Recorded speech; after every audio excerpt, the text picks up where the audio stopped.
Shalom Uraja, Ahuba Mishpaha. Tenemos en esta ocasión la oportunidad de compartir Perashá Vayeshet, que tiene parte en el Sefer Bereshit, el capítulo 37:1 al 40:23. Perashá Vayeshet empieza de esta manera: Vayeshet Jacob Be'eres Meguret Abib Be'eres Kenaan. Jacob se asentó en la tierra donde habitó su padre, en la tierra de Kenán.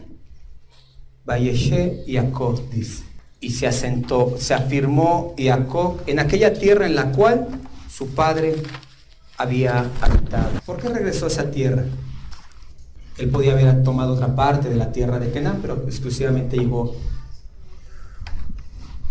a la tierra donde habitó su padre, para tomar parte de lo que su padre tenía en esencia. Recordemos que acerca de su padre se refería a Jacob, aquel a quien temía mi padre. O sea, no solamente es creo que es el que se habla, ni de Abraham se habla eso, de Noah, que era Sadik también, ¿no? De él se dice aquel a quien temía. Así el Eterno nos permite los jueves que viene voy a hablar un poco acerca del temor, para entender esto que les estoy hablando, pero la importancia de tener la esencia de su padre. Entonces dice así que él habitaba ahí, él quería seguir lo que su padre tenía, lo que la esencia de su padre.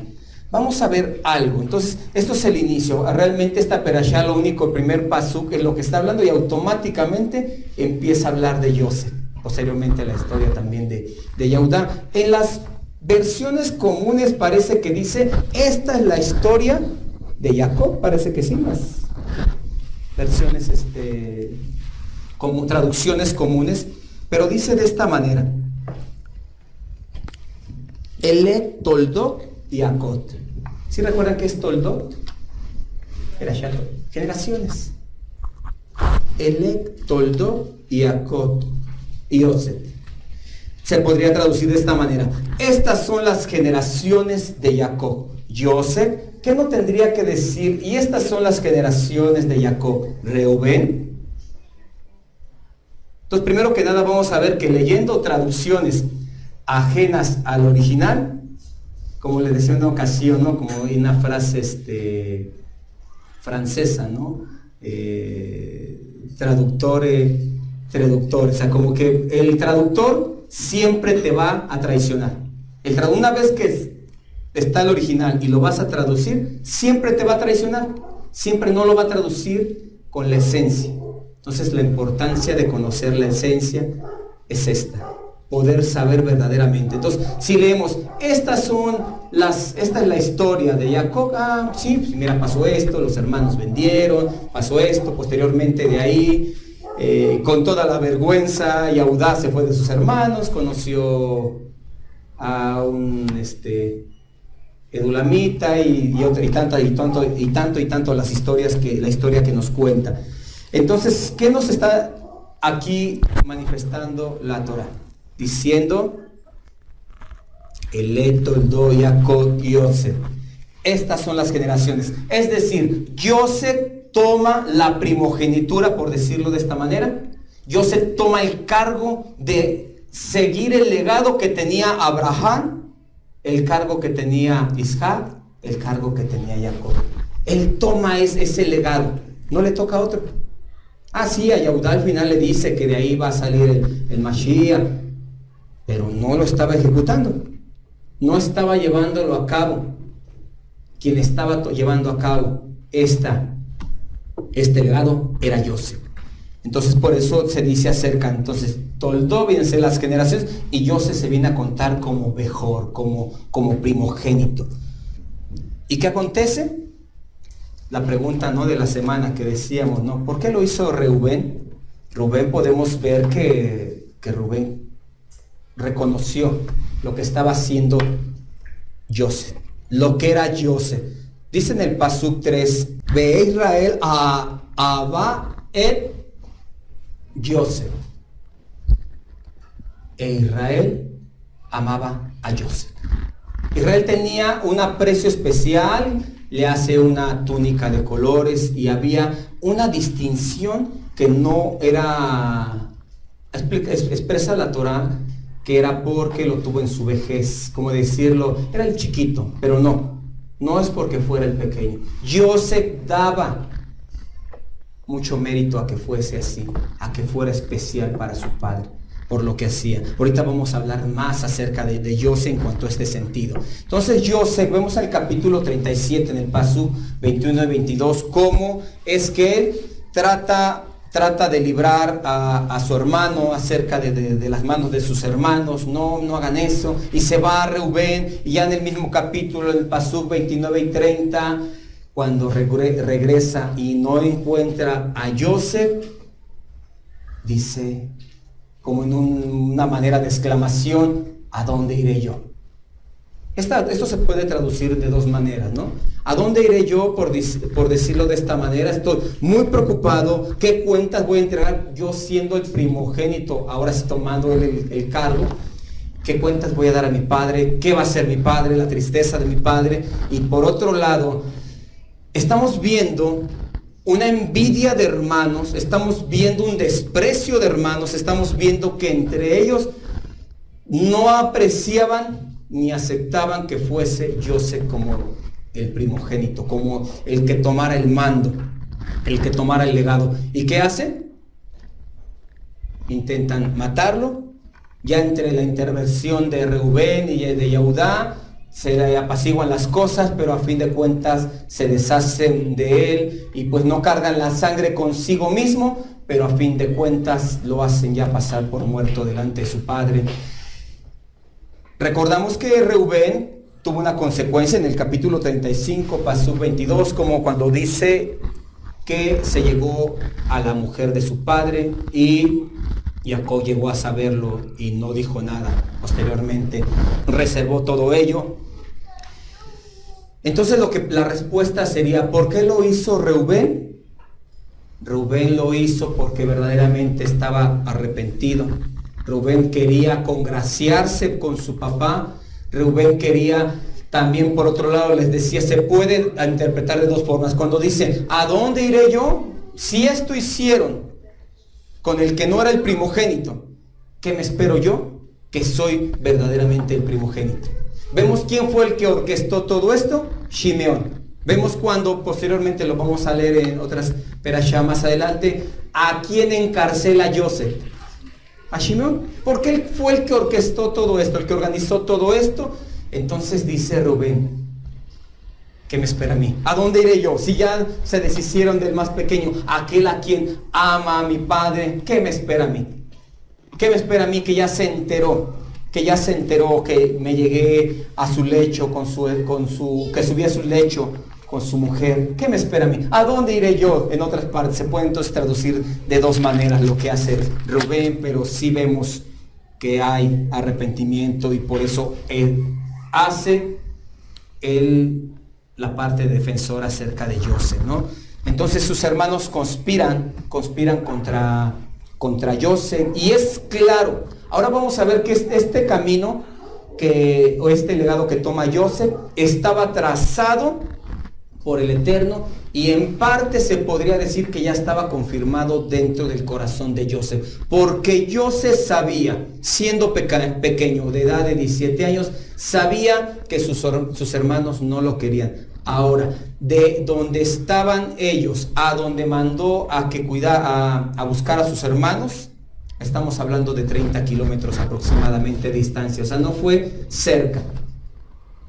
30 kilómetros de distancia recorre Joseph para ir a buscar a sus hermanos, que no le dio miedo que pudiera pasar algo, que sus hermanos ya no se imaginaba el que lo fueran a vender, que lo fueran a matar, pero sí que lo fueran a maltratar, que todo el camino lo vinieran asoleando. Él no tuvo temor, él fue a cumplir la ordenanza de su padre, pero también con rumbo a su destino, con rumbo al propósito que el Eterno había tenido. Él sabía perfectamente, no tenía la duda. Dice que sus hermanos ya no le hablaban pacíficamente. O sea, él no tenía duda de que sus hermanos lo despreciaban. Ellos mostraban su desprecio, era notorio. Todavía hubiera sido al revés. A veces le hablan pacíficamente y el desprecio lo muestran a sus espaldas, pero en esta ocasión no era así. En esta ocasión le estaban mostrando el desprecio abiertamente. Pero con todo y eso, Yosef mira el propósito de Elohim y va en busca de sus hermanos con todo y el desprecio de sus hermanos. Entonces podemos ver que el Eterno guía a Yosef, lo lleva al propósito que en un futuro él le prepararía en una tierra. Es decir, en una tierra, es decir, Eretz Misraim, donde llegó Yosef. Yosef tenía un papel muy especial, como les decía hace un momento. En el capítulo 37, en el Pasuk 2, vemos que dice de esta manera: Yosef era el pastor del rebaño con sus hermanos. Pero si leemos, dice: Aya Roeb ek Ejad Batzón. Son es el rebaño, o oveja se podría decir también, pero dice que él era el rebaño, que él era el pastor, pero hasta el final tenemos Batzón del rebaño, y dice Ejad de hermanos, él era el pastor de sus hermanos, se podría traducir, y de las ovejas. ¿Y cómo podemos respaldar más esto? Adelante seguimos leyendo y dice: y Yosef se juntaba con los hijos de Bila, con los hijos de Silpa, y le informaba a su padre todo lo que hacían ellos. Él los estaba pastoreando a sus hermanos y pastoreando el rebaño. Él cuidaba, por decirlo de esta manera, de su hermano a su edad de 17 años. Y empezando el versículo 2, empieza así. Estas son las generaciones de Jacob. A los 17 años de edad, Yosef era el pastor del rebaño con sus hermanos, pero se podía traducir: a sus 17 años de edad, él sabía dirigir a sus hermanos y también al rebaño. Tenía un potencial dado del Eterno. Pero a fin de todo esto, se cumple el sueño. El sueño se hace realidad. ¿Cuál sueño? Aquel que le manifestó, aquel por el cual sus hermanos se molestaron. Es como decir, si una persona sueña algo y ya da por hecho eso, ¿no? Que alguien sueñe que el vecino viene y le rompe su ventana, ¿no? Y salga aquel que soñó eso y vaya y golpea al vecino o le busque pleito, ¿no? Yo soñé, yo vi exactamente cuando tú lo rompiste. Eso no es para molestarse. Así sus hermanos estaban molestos porque le platicó sus sueños. Pero a fin de cuentas, Yosef hace saber en el capítulo 40, en el Pasuk 8, hace saber de quién es la interpretación de los sueños. Soñar, podemos soñar mucho. ¿Quién da la interpretación del sueño? El Eterno. El Eterno dice: porque ¿de qué no de Elohim son las interpretaciones de los sueños? ¿Por qué mis hermanos están interpretando? Yo simplemente les dije: yo soñé esto. Yo soñé que había unas espigas, yo soñé que las estrellas, y ellos rápido: ¿vas a mandarnos? Bueno, sí, si nosotros usamos la lógica, podría ser que indica eso. Pero por otro lado, las interpretaciones son de Elohim, dice. Y sus hermanos, ya actuando contra él, ya no le podían hablar pacíficamente. Pero en esta ocasión el Eterno trae la conclusión de esto. Se cumple aquel sueño se hace realidad, y Elohim lleva a Yosef a Misraim, y lo estudiaremos la siguiente semana, cómo Yosef llega a ser el segundo faraón, por decirlo de esta manera, de Misraim. Toma un cargo que el Eterno respaldó. En este caso, los sueños de Yosef, bueno, sí tenían un sentido, pero los sueños no les iba a dar la interpretación del mismito Yosef. Vemos en otras ocasiones como en el Sefer Daniel, tiene varias visiones, sueños y visiones y sueños, que son cosas distintas, y él no comprendía. Él no comprendía. Y le dice el Eterno: sella esta visión. Al fin de los tiempos vas a saber. O sea, no te puedo yo mostrar esto, no puedes tú comprender esto. Las interpretaciones son de mí, le estaba diciendo en otras palabras.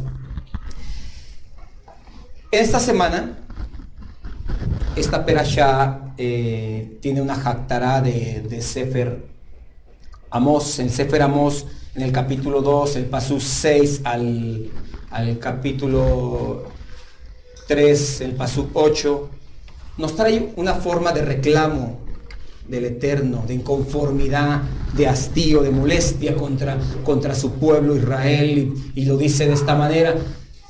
Digo de esta manera, lo expresa porque son más pecados los que manifiesta ahí. Dice, por 3 pecados y por el 4 no perdonaré a Israel.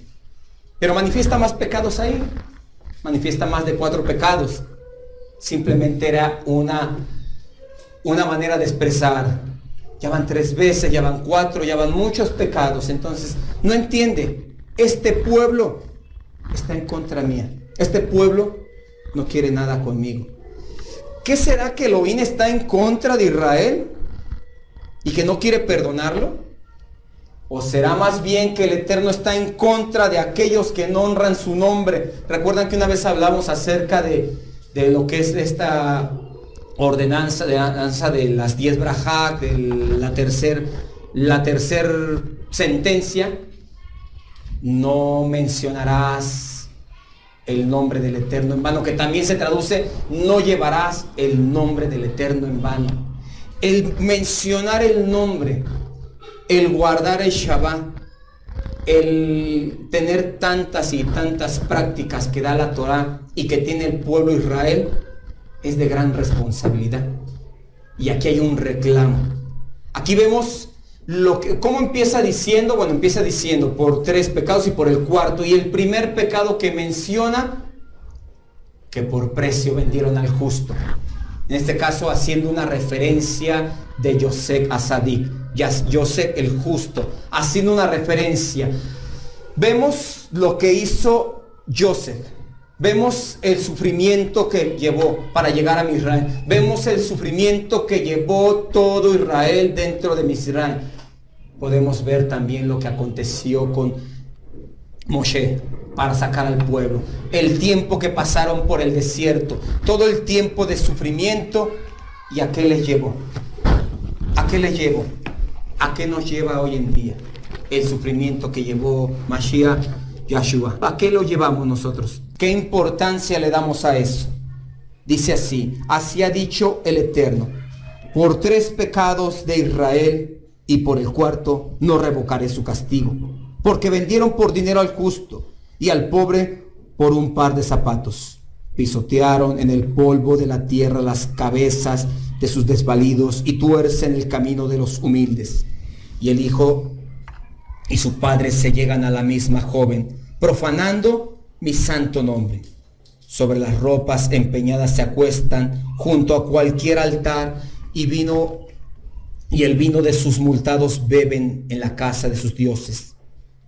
Yo descubrí delante de ellos al amorreo, cuya estatura era como la altura de los cedros y fuerte como una encina, y destruí su fruto arriba y sus raíces abajo. Y a vosotros hice subir de la tierra de Misraim, y os conduje por el desierto 40 años, para que entrases en posesión de la tierra del amorreo. Y levanté de vuestros hijos para profetas, y de vuestros jóvenes para que fuesen nazareos. ¿No es esto así, dice el Eterno, hijos de Israel? Mas vosotros diste de beber vino a los nazareos, y a los profetas mandaste diciendo: no profeticéis. Este es el reclamo. Vemos la historia de Yosef, vemos la historia de todo Israel, vemos el sufrimiento de Mashiach Yahshua, y vemos el esfuerzo y las lágrimas de nuestro Elohim. El esfuerzo que hace de estar soportando tantas y tantas transgresiones, las lágrimas que derrama por nosotros, pero no hay una preocupación en Israel. No se preocupa Israel. Vemos toda la trayectoria. Leímos al principio al patriarca de esto. Leímos en la porción al principio del servicio el esfuerzo que hasta su propio hijo no resistió, no negó Abraham a su hijo. No se endureció, fue obediente para llevar a cabo. Así nosotros, ¿qué tanto podemos ser obedientes? ¿Qué nos deja esta perashá? Mirar el sacrificio, el esfuerzo de muchos sadiquí, y nosotros ¿qué estamos haciendo?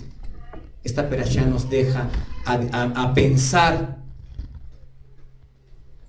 aquello que dice el Eterno en esta Haftará: por 3 pecados y aún por el cuarto no revocaré el castigo. Pero ¿qué pasó en Nínive? Ve a decir que están destruidos. Hubo teshuvá, hubo arrepentimiento, hubo volverse a Elohim. Por 3 pecados y por el cuarto, y en esta ocasión, en estos tiempos, se dirá por 100 pecados y aún por 200 no revocaré el castigo de Israel. Pero aún así se pueden volver a Elohim en estos tiempos también. Por las miles y miles de misericordias del Eterno, hagamos conciencia de aquellos sadiquín que se esforzaron para que trajese la libertad, no de Misrán exclusivamente, sino de la esclavitud, de la muerte. Así, entre tanto, que el Eterno haga prosperar estas palabras en nuestros corazones y que lleve fruto para vida. Beshem Yahshua HaMashiach. Amén.